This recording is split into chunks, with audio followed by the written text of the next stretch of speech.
or I'm going to pause here and yap.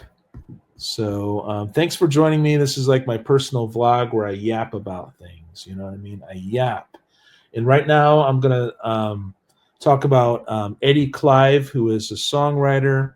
I talked about him last week, and he is a multi-instrumentalist, but he's not this musical. He's not this musical virtuoso, but he clicks in his mind how to write toe tappers and sing-alongs and stuff, and he's really good at that.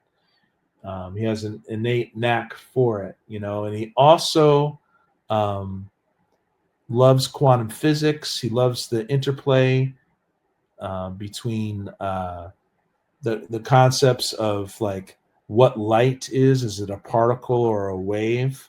And what's the difference between a photon and an electron? And how come someone merely observing a quantum mechanics experiment, the mere observation of that experiment affects the outcome of the experiment, you know? And he's really intrigued by all of this. And, you know, he's a little naive, you know? He's, you know, he gets out and stuff, but he, you know, the things that are going to happen to Eddie Clive is just, it might seem tragic, but he gets through it. He finds out through his own path that that every other musician that makes it, especially out there, is a part of a school,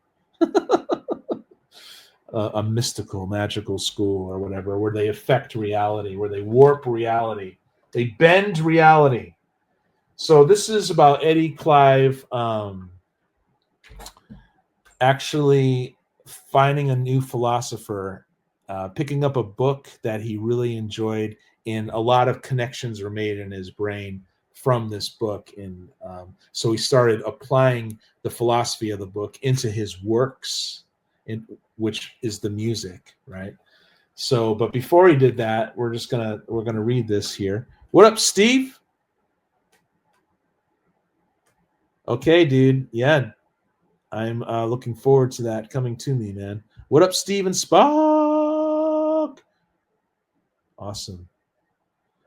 Revisionist invaders pillaging. Okay, so this one's called "It's Taboo" or whatever, right? So he gleaned some insights the other day reading a philosopher's work that very much inspired him. He enjoyed not only the prose, but the underlying comedic attitude. And this is all about this author. He just fell in love with this author. But the author just thought way out of the box. It included quantum physics. It included that our perception of reality actually affects reality. But he did it in this way that didn't seem like your typical like new agey stuff, because he's not into being a new ager, you know. So the author's jokes, right? The jokes in the face of matters unexplored due to its taboo or whatever, right? So this author just really, it was a riot reading this book. In other words, the analogies and the connections that were made. So a connection was made, an argument that information was relative and always filtered by the mind engaging it. Quantum physics presented a direct relationship between the observer and the observer's direct environment, right? And with jokes in the face of matters mostly unexplored due to its taboo or whatever, you know? Uh, so imagine that subatomic particles around the observer were entangled with others not in its direct environment, right? Quantum entanglement, right? The author said it was true, or greatly probable, which is close to being true, and therefore most of the time is true. You know, so this the attitude of a joking philosopher who didn't seem to care about it's taboo or whatever. And he jokes in the face. He laughed in the face of the Joker. I don't know. It's kind of written down the wrong way there. So that's what he laughed in the face of the Joker. It's not the Batman's Joker, but there's other forms.